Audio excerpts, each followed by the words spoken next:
بسم اللہ الرحمن الرحیم۔ تم نامی روز کے معزز سامعین، السلام علیکم۔ آئیے چلتے ہیں کہانی کی طرف۔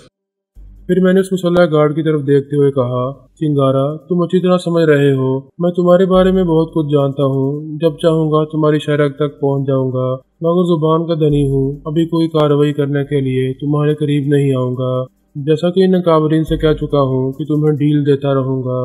میں نے سلاکار کے ذریعے اس کی طرف بڑھتے ہوئے کہا، یہ نہیں کہوں گا کہ اپنے سیارے میں واپس چلے جاؤ، ہاں یہ ضرور کہوں گا کہ یہاں رہو گے تو آج یا کل، ایک ہفتے یا ایک مہینے کے بعد بے موت مارے جاؤ گے۔ میں نے اس کے روبرو پہنچ کر کہا، مگر تم اپنے ساتھیوں کے ساتھ میرے ہاتھوں نہیں مارے جاؤ گے۔ اس نے سوالی نظروں سے مجھے دیکھا۔ میں نے کہا، سیارے سے آنے والوں کو موت کی گاٹ اتارنے کا ٹھیکہ سونیا کو دیا گیا ہے۔ جب تک تم ان کابرین کو اور ہماری دنیا کے کسی بھی فرد کو کسی طرح کا نقصان نہیں پہنچاؤ گے، تب تک وہ تمہاری موت نہیں بنے گی، صرف شامت بنتی رہے گی، اس زمین پر تمہیں سکون سے رہنے نہیں دے گی۔ تمام کابرین میری باتیں سن رہے تھے اور متاثر ہو رہے تھے۔ میں نے اس کے اہلکار سے کہا، اب یہاں سے جاؤ اور سوچو کہ تمہیں اس دنیا میں رہنا چاہیے یا واپس چلے جانا چاہیے۔ میں نے تمام کابرین پر ایک سرسری سی نظر ڈالی، پھر اپنی پوتی انوشا کی رہنمائی کے مطابق کہا، یہ اپنے چاروں ساتھیوں کے ساتھ یہاں سے جا چکا ہے، اب کسی افسر کے اندر کوئی خیال خوانی کرنے والا دشمن نہیں ہے۔ تمام کابرین مطمئن ہو کر میری طرف دیکھنے لگے۔ ایک نے تمام افسران کو مخاطب کرتے ہوئے کہا، ہمیں یہ تسلیم کر لینا چاہیے کہ سونیا اور فرحاد ہمیشہ گریٹ ایشورا پر باری پڑتے رہے ہیں، انہوں نے ہمیشہ سیارے والوں کو ہماری دنیا سے باہر بھگایا ہے۔ آدمی کے ایک اعلیٰ افسر نے کہا، جس طرح فرحاد صاحب نے چیلنج کیا ہے، اس کے پیش نظر چنگارا اپنے ساتھیوں کے ساتھ یہاں نہیں رہے گا۔ اسے معلوم ہو چکا ہے جہاں بھی چھپنے جائے گا وہاں سونیا اور فرحاد پہنچ جائیں گے۔ پھر ایک اعلیٰ حاکم نے مجھ سے پوچھا، مسٹر فرحاد، آپ نے یہ کیسے معلوم کیا کہ وہ ہماری دنیا میں تنہا نہیں آیا ہے؟ اس کے ساتھ 4 ٹیلی پیتھی جانے والے ہیں اور ان میں سے ایک لندن میں ہے۔ ایک اور حاکم نے کہا، پھر تو آپ یہ بھی جانتے ہوں گے کہ اس کے بقیہ 3 ساتھی کن ممالک میں چھپے ہوئے ہیں۔ میں نے کہا، ایک تو لندن میں ہے، دوسرا پیرس میں اور تیسرا جرمنی میں ہے۔ چوتھا ٹیلی پیتھی جانے والا چنگارا کا دست راست ہے، اس لیے اس کے ساتھ رہتا ہے۔ وہ دونوں امریکہ کے ایک شہر میں ہیں، میں اس شہر کا نام نہیں بتاؤں گا، یہ نہیں چاہوں گا کہ یہاں کے انٹیلیجنس والے ان دونوں کے پیچھے پڑ جائیں۔ جو میرا شکار ہے وہ صرف میری ہی نگرانی میں رہیں گے۔ ایک نے کہا، بے شک آپ نہ بتائیں، اپنے معاملات اپنے ہی ہاتھوں میں رکھیں، مگر اتنا تو بتا دیں آپ کن ذرائع سے ایسی اہم معلومات حاصل کر لیتے ہیں۔ میں حقیقت نہیں بتا سکتا تھا، لہٰذا میں نے بات بناتے ہوئے کہا، سیارے سے جو غیر معمولی مشین آئی تھی وہ تو تباہ ہو چکی تھی، وہ مشین نہ ہمارے پاس رہی نہ تمہارے پاس رہی، لیکن بابا صاحب کے ادارے میں محفوظ رہی۔ تمام کابرین نے چونک کر میرے اہلکار کو دیکھا۔ میں نے کہا، ہم بہت پہلے ہی ایسی دوسری مشین تیار کر چکے تھے، اس وقت میں اسی مشین کے سامنے بیٹھا اسکرین پر تم سب کو دیکھ رہا ہوں، اور جب منظر بدلتا ہوں تو چنگارا اور اس کے ساتھیوں کو بھی دیکھتا رہتا ہوں۔ وہ سب بڑی دلچسپی سے اور لگن سے میری باتیں سن رہے تھے۔ میں نے کہا، اس مشین کے فنکشن کو آپ سب اچھی طرح سمجھتے ہیں، اگر کوئی اجنبی دشمن نظر نہ آتا ہو، صرف اس کی آواز سنائی دیتی ہو، تو ہم آڈیو سسٹم کے ذریعے اس بولنے والے کو اس مشین کی اسکرین پر دیکھ لیتے ہیں۔ وہ سب تائید میں سر ہلا رہے تھے اور باری باری کہہ رہے تھے، بے شک ہم اس غیر معمولی مشین کو کبھی بھول نہیں سکیں گے۔ ہمارے ماہرین دن رات کوششیں کر چکے ہیں کہ کسی بھی طرح ایسی ایک مشین تیار ہو جائے، لیکن ہم ناکام رہے۔ دوسرے نے کہا، آج معلوم ہو رہا ہے کہ آپ لوگ ایسی مشین تیار کر چکے ہیں اور اس وقت اس سے فائدہ اٹھا رہے ہیں۔ آئندہ بھی ہم اسی طرح فائدہ اٹھاتے رہیں گے، سیارے سے آنے والے ہماری نگاہوں سے بچ کر چھپ کر نہیں رہ سکیں گے۔ ایک اعلیٰ حاکم نے کہا، ہم سب نے دل و جان سے وعدہ کیا ہے، آپ سے ہر معاملے میں تعاون کرتے رہیں گے، کبھی دشمنی نہیں کریں گے۔ اب تک مسلمانوں کے خلاف جو پروپیگنڈا کرتے آ رہے ہیں اس کی تلافی کریں گے، جلدی آپ لوگوں کے خلاف تمام غلط فہمیاں یکسر ختم ہو جائیں گی۔ ہم اس سلسلے میں ایک تعاون چاہتے ہیں۔ میں نے پوچھا، یعنی یہ چاہتے ہو کہ ہم نے جو غیر معمولی مشین بنائی ہے اس کا ایک بلیو پرنٹ تمہیں بھی دے دیں؟ بے شک ہم یہی چاہتے ہیں، یہ احسان کرو گے تو ہم زندگی بھر مسلمانوں کے گن گاتے رہیں گے۔ میں نے کہا، تم نے ہماری دنیا میں سب سے پہلے ایٹم بم بنایا اور یہ چاہتے رہے کہ کوئی دشمن ملک ایٹمی قوت نہ بنے، اکثر اسلامی ممالک کی مخالفت کرتے رہتے ہو۔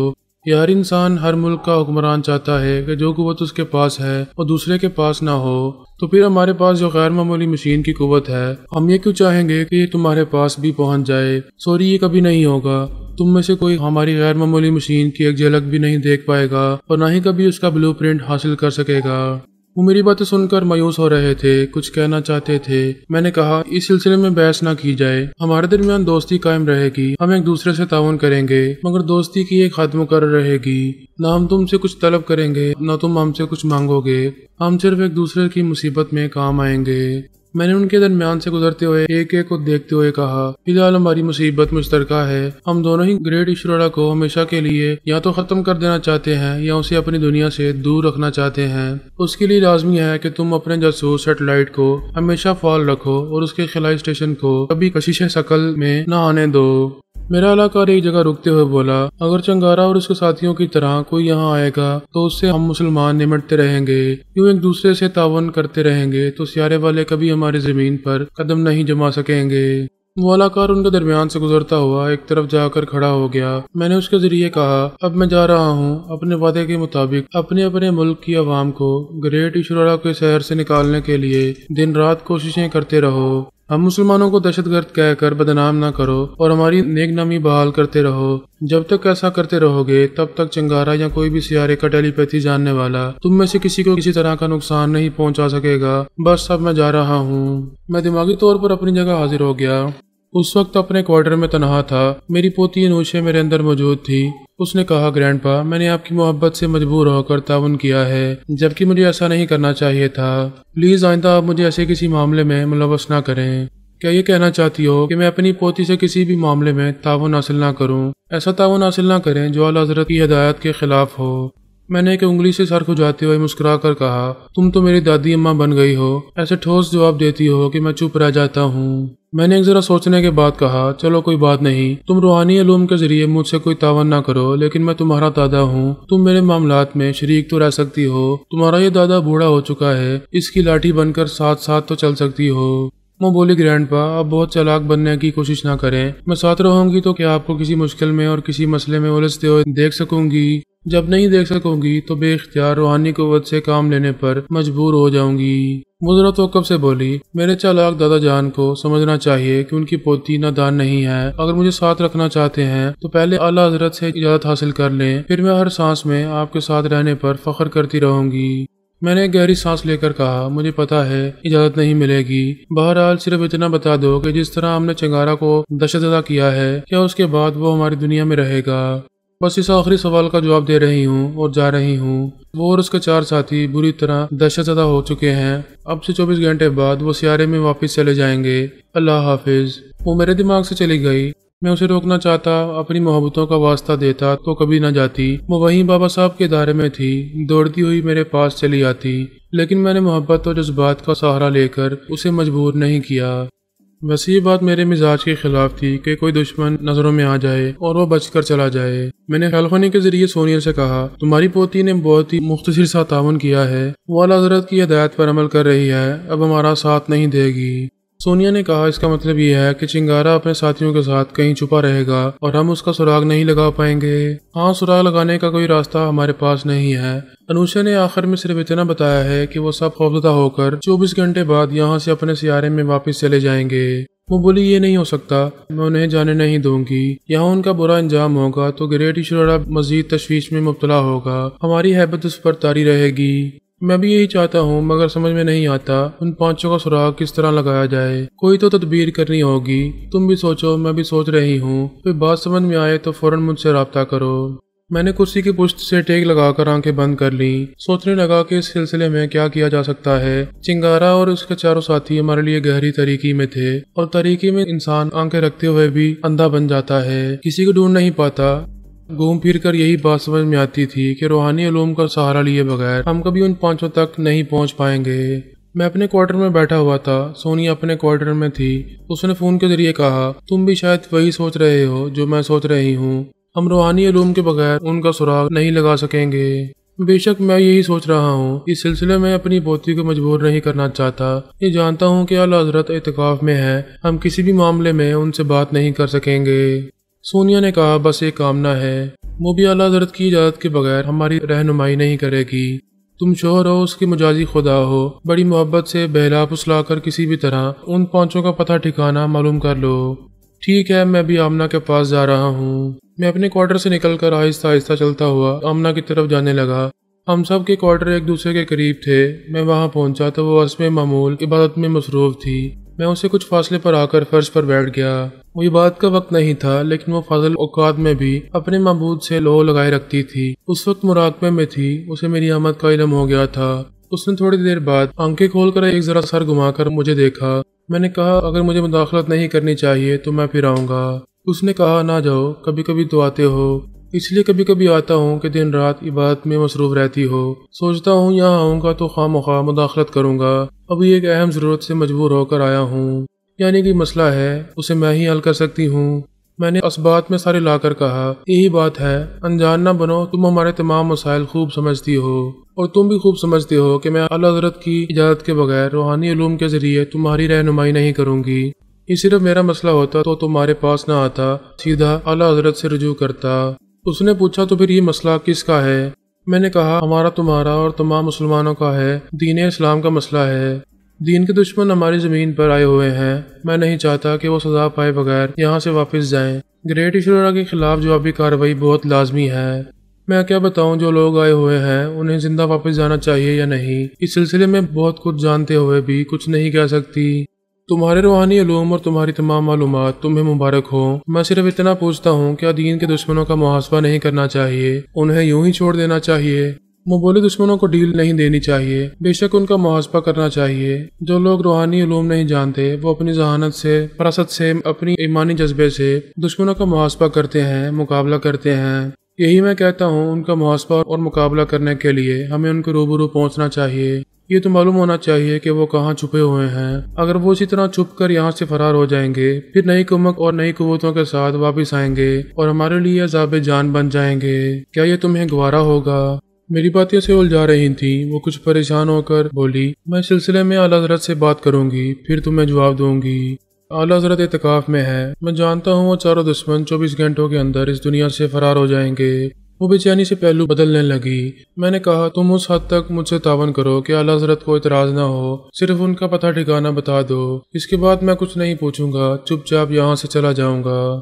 وہ ایک گہری سانس لے کر بولی چلو اٹھو یہاں سے اور سونیا کو تنزانیہ کے ساحلی شہر دارالاسلام بھیجو، پھر حالات اسے جہاں پہنچانا چاہیں گے وہ وہاں پہنچ جائے گی۔ یہ کہہ کر اس نے منہ پھیر لیا، آنکھیں بند کر لیں، پھر مراقبے میں پہنچ گئی۔ میں وہاں سے اٹھ کر باہر آ گیا، اپنے کوارٹر کی طرف جاتے ہوئے خیال خوانی کے ذریعے بولا سونیا فوراً سفری بیگ اٹھاؤ اور اپنے کوارٹر سے باہر نکلو، میں بھی اپنا سفری بیگ لے کر آ رہا ہوں، ہمیں تنزانیہ کے شہر دارالاسلام جانا ہے۔ کسی حد تک ہماری مشکل آسان ہو گئی تھی۔ آمنہ نے یہ نہیں بتایا تھا کہ وہ پانچوں دشمن جو مختلف ممالک میں تھے وہ ایک ہی جگہ دارالاسلام میں کہاں ملیں گے، کس طرح ملیں گے، ان کا پتہ ٹھکانہ کیا ہے۔ اس نے واضح طور پر کچھ نہیں بتایا تھا، بہرحال جتنا بتایا تھا وہی ہمارے لیے کافی تھا۔ جب میں اکابرین کے درمیان کانفرنس ہال میں تھا تو مجھے اپنی پوتی کے ذریعے اتنا ہی معلوم ہوا تھا کہ چنگارا اس وقت واشنگٹن میں ہے، وہاں سے فرار ہو رہا ہے، ایک دستے راست بھی اس کے ساتھ ہے، باقی دوسرا ساتھی لندن میں، تیسرا پیرس میں اور چوتھا فرینکفرٹ میں ہے۔ اس کے بعد میری پوتی نے ساتھ چھوڑ دیا تھا، ہمیں معلوم نہ ہو سکا کہ وہ کہاں ہیں اور کیا کر رہے ہیں۔ بعد میں پتہ چلا کہ وہ پانچوں واقعی دہشت زدہ ہو گئے تھے، انہیں یقین ہو گیا تھا کہ میں اپنے پراسرار ذرائع سے ان کے بارے میں بہت کچھ معلوم کر چکا ہوں، وہ جہاں بھی جائیں گے میں وہاں پہنچ جاؤں گا۔ چنگارا نے فرار ہونے کے دوران کمیونیکیٹنگ مشین کے ذریعے گریٹ ایشورا سے رابطہ قائم کیا تھا، اسے بتایا تھا کہ وہ پانچوں ہماری دنیا میں چھپ کر نہیں رہ سکیں گے۔ سونیا اور فرہاد نے پتہ نہیں کیسے انہیں ٹریس کر لیا ہے۔ ایشورا نے انہیں حکم دیا تم پانچوں جہاں بھی ہو وہ جگہ بدل دو، وہاں سے تنزانیہ کے شہر دارالاسلام چلے جاؤ، خیال خوانی کے ذریعے سونیا اور فرہاد سے یا امریکی اکابرین سے رابطہ رکھو، معلوم کرتے رہو کیا فرہاد کو تمہاری جگہ بدلنے کا علم ہو چکا ہے۔ چنگارا نے کہا ہم یہی کرتے رہیں گے، یہ جاننے کی کوششیں کریں گے کہ فرہاد نے ہمارا پتہ ٹھکانہ کس طرح معلوم کر لیا تھا کہ آئندہ بھی وہ اسی طرح معلومات حاصل کرتا رہے گا۔ دارالاسلام پہنچ کر بھی وہ دونوں خطرے کی طرح منڈلاتے رہیں گے۔ ظاہر کے ویران صحرا میں تمہارے لیے خلائی جہاز پہنچ جائے گا۔ میں تم لوگوں کی سلامتی چاہتا ہوں، اب اپنے کسی بھی ٹیلی پیتھی جانے والے کو اس زمین پر مرنے نہیں دوں گا۔ وہ اس کے احکامات کے مطابق دارالاسلام کی طرف روانہ ہو رہے تھے۔ چنگارا اپنے دستے راز کے ساتھ نیو یارک پہنچ گیا تھا، وہاں سے تنزانیہ کی طرف جانے والا تھا، باقی تین ساتھی لندن، پیرس اور فرینکفرٹ سے روانہ ہونے والے تھے۔ ایسے وقت میں اور سونیا بھی پیرس ایئرپورٹ پر پہنچ گئے تھے۔ ہمیں بھی آمنہ نے بتا دیا تھا کہ ان پانچوں سے ہمارا سامنا کہاں ہو سکتا ہے۔ آمنہ نے اشارتاً یہ کہا تھا کہ حالات سونیا کو وہاں لے جائیں گے جہاں اسے جانا چاہیے ہوگا۔ اس کی پیشگوئی کے مطابق یہی ہو رہا تھا۔ چنگارا کا ایک ٹیلی پیتھی جاننے والا جو پیرس میں تھا، وہ بھی دارالاسلام جانے کے لیے ایئرپورٹ کی عمارت میں پہنچا ہوا تھا۔ اس نے خیال خوانی کے ذریعے چنگارا سے کہا، میں اس وقت ایئرپورٹ میں ہوں، 1 گھنٹے بعد میری فلائٹ روانہ ہوگی۔ میں معلوم کرنا چاہتا ہوں کہ فرات میری طاق میں ہے یا نہیں۔ چنگارا نے کہا، میں بھی معلوم کرتا ہوں۔ یہ کہتے ہی اس نے خیال خوانی کی پرواز کی۔ میرے دماغ میں آنا چاہا تو میں نے سانس روک لی۔ اس وقت سونیا کار ڈرائیو کر رہی تھی اور میں اس کے ساتھ والی سیٹ پر بیٹھا ہوا تھا۔ ہم ایئرپورٹ کی طرف جا رہے تھے۔ اس نے دوسری بار آنا چاہا تو میں نے پوچھا، کون ہو تم؟ میں چنگارا بول رہا ہوں۔ میں نے کہا، اس وقت نہ بولو، میں بہت مصروف ہوں، جاؤ یہاں سے۔ میں نے سانس روک لی۔ وہ چلا گیا۔ میرے دماغ سے نکلتے ہی امریکی آرمی کے ایک اعلیٰ افسر کے اندر پہنچ کر بولا، میں چنگارا بول رہا ہوں، تم سے دشمنی کرنے نہیں آیا ہوں، فرات سے رابطہ کرنا چاہتا تھا لیکن وہ مجھ سے بات نہیں کرنا چاہتا ہے۔ ایسے وقت جب کہ وہ کہیں مصروف ہے تو میں تم سے ضروری باتیں کرنا چاہتا ہوں۔ اعلیٰ افسر نے کہا، میں سن رہا ہوں، بولو کیا کہنا چاہتے ہو؟ اس نے پوچھا، کیا تم اپنی دنیا میں ہمیشہ مسلمانوں کے دوست بن کر رہ سکو گے؟ تم تو دوستی نبھاؤ گے، کیا وہ نبھا سکیں گے؟ کیا تم ہم سے اتحاد قائم کر کے انہیں کچلنا نہیں چاہو گے؟ اعلیٰ افسر نے پوچھا، کیا یہ سمجھ رہے ہو فرات اس وقت تم سے غافل ہے، تمہارے بارے میں یہ نہیں جانتا ہے کہ تم کہاں چھپے ہوئے ہو؟ میں یہی معلوم کرنے کے لیے اسے رابطہ کرنا چاہتا تھا لیکن وہ کترا رہا ہے۔ تم یہ نہیں جانتے وہ کتنا طاقتور ہے، کیسے پورے اسرار طریقوں سے تم لوگوں کے بارے میں معلومات رکھتا ہے۔ اس ایک مسلمان کے خوف سے تم چھپتے پھر رہے ہو تو پوری مسلمان قوم کو کچلنے میں ہماری کس طرح امداد کر سکو گے؟ دوسرے اعلیٰ افسر نے کہا، پہلے اپنی خیر مناؤ، کیا یہاں سے زندہ اپنے سیارے میں واپس جا سکو گے؟ اگر زندہ رہے تو پھر کبھی تم سے باتیں ہوں گی۔ ابھی یہاں سے جاؤ اور آئندہ اجازت کے بغیر ہمارے اندر نہ آیا کرو۔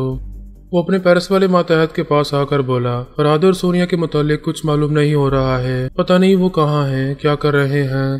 مجھے چند سیکنڈ کے لیے اس کے دماغ میں جانے کا موقع ملا تھا۔ وہ دونوں ایک کار میں بیٹھے کہیں جا رہے تھے۔ کس شہر میں ہیں، کہاں جا رہے ہیں، یہ معلوم نہ ہو سکا۔ بہرحال 1 گھنٹے بعد تمہاری فلائٹ جانے والی ہے، تم وہاں سے روانہ ہو جاؤ۔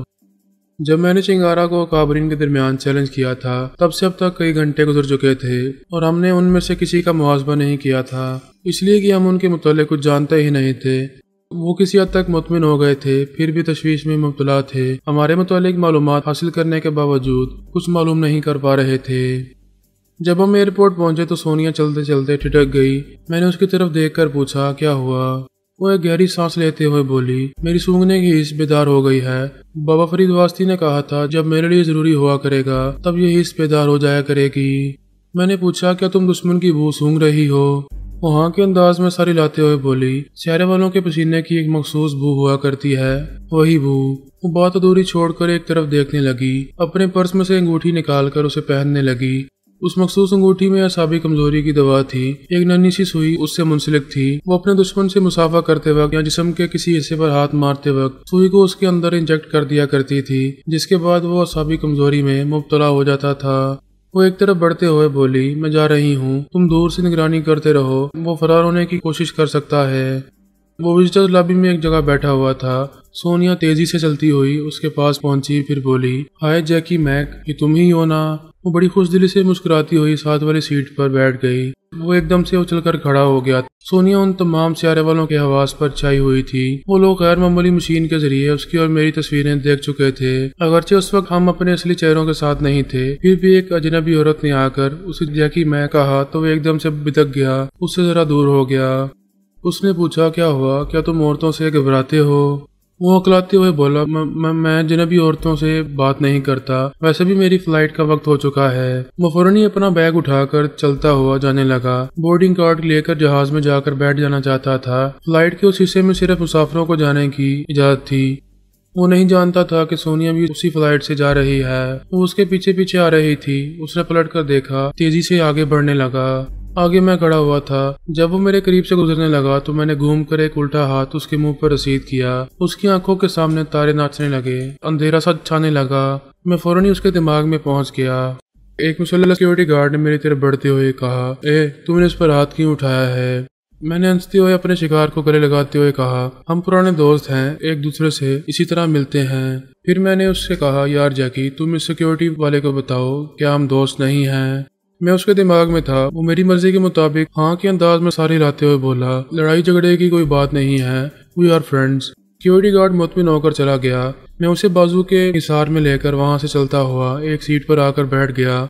سونیا بھی وہاں آ گئی، اس کے سفری بیگ کھول کر اس کی چیزیں نکالنے لگی۔ اس میں ایک کمیونیکیٹنگ مشین ہمارے کام کی تھی، ایک خوبصورت سی تھیلی میں ہیرے جواہرات تھے اور پیکٹ میں سونے کی اینٹیں رکھی ہوئی تھیں۔ غیر معمولی جوتے بھی تھے جنہیں پہن کر وہ تیر کی سی تیز رفتاری سے ایک جگہ سے دوسری جگہ پہنچ جاتے تھے، کوئی ان کا تعاقب نہیں کر سکتا تھا۔ سونیا نے یہ تمام چیزیں اپنی تحویل میں لے لی، پھر مجھ سے کہا اسے جانے دو، مگر یہ دارالاسلام نہیں جائے گا۔ میں نے اس سے کہا تم جس رینٹڈ کار میں آئے ہو اسی میں بیٹھ کر جہاں جانا چاہتے ہو چلے جاؤ۔ میرا ایک ہاتھ پڑتے ہی وہ اس حد تک کمزور ہو گیا تھا کہ سانس روک کر میری سوچ کی لہروں کو بگا نہیں سکتا تھا، اس لیے میرے زیر اثر آ گیا تھا۔ اب مجھ سے نجات پانے کے بعد خیال خوانی کے ذریعے چنگارا کو اپنے موجودہ حالات سے آگاہ کر سکتا تھا۔ وہ اپنا بیگ اٹھا کر چلتا ہوا ایئرپورٹ کی عمارت سے باہر آ گیا، اپنی رینٹڈ کار میں بیٹھ کر خیال خوانی کی پرواز کرنا چاہتا تھا، چنگارا کے پاس پہنچ کر اپنے حالات بتانا چاہتا تھا۔ ایسے وقت میں نے اس کے دماغ کو ہلکا سا جھٹکا دیا، وہ تکلیف سے تڑپ گیا۔ میں نے کہا خیال خوانی کی حماقت کرو گے تو تمہارے ساتھ یہی سلوک کیا جائے گا، ابھی تک زندہ ہو، کیا یہ تمہارے لیے کافی نہیں ہے؟ وہ دونوں ہاتھوں سے سر کو تھام کر تکلیف برداشت کر رہا تھا اور کہہ رہا تھا آپ کی مہربانی ہے، میں وعدہ کرتا ہوں خیال خوانی نہیں کروں گا، چنگارا سے رابطہ نہیں کروں گا، پلیز مجھے جانے دیں، ہم نے تمہیں کھلی چھوٹ دی ہے، تم جا سکتے ہو۔ وہ تھوڑی دیر تک اپنے سر کو سہلاتا رہا، ذرا آرام آنے کے بعد اس نے کار سٹارٹ کی، پھر اسے تیز رفتاری سے آگے بڑھانے لگا۔ کچھ فاصلہ طے کرنے کے بعد اسے احساس ہوا کہ وہ رفتار بڑھاتا جا رہا ہے اور ٹریفک پولیس کی ایک گاڑی سائرن بجاتی ہوئی اس کا پیچھا کر رہی ہے۔ اس نے سوچا رفتار کم کرنی چاہیے، لیکن تیز رفتاری میں فرق نہیں آ رہا تھا، وہ اس میں کمی نہیں کر پا رہا تھا۔ وہ پریشان ہو کر بولا مسٹر فرہاد، تم میرے اندر موجود ہو، مجھے تیز رفتاری پر مجبور کرتے جا رہے ہو، کیا کار کے حادثے میں ہلاک کرنا چاہتے ہو؟ وہ بول رہا تھا، رفتار کو اپنے قابو میں کرنا چاہتا تھا۔ وہ کار اس وقت ایک فلائی اوور سے گزر رہی تھی، ایسے وقت اسٹیئرنگ اس کے ہاتھوں سے بہک گیا، کار بے قابو ہو گئی، فلائنگ اوور کی ریلنگ سے ٹکراتی ہوئی نیچے جا گری۔ ایک دھماکہ سا ہوا، پیٹرول کی ٹینکی میں آگ لگی تو وہاں سے شعلے بلند ہونے لگے۔ اس کا دماغ ہمیشہ کے لیے خاموش ہو چکا تھا اور میں دماغی طور پر اپنی جگہ حاضر ہو گیا تھا۔ وہاں سے اٹھتے ہوئے سونیا سے بولا چلو اس کا کام تمام ہو چکا ہے۔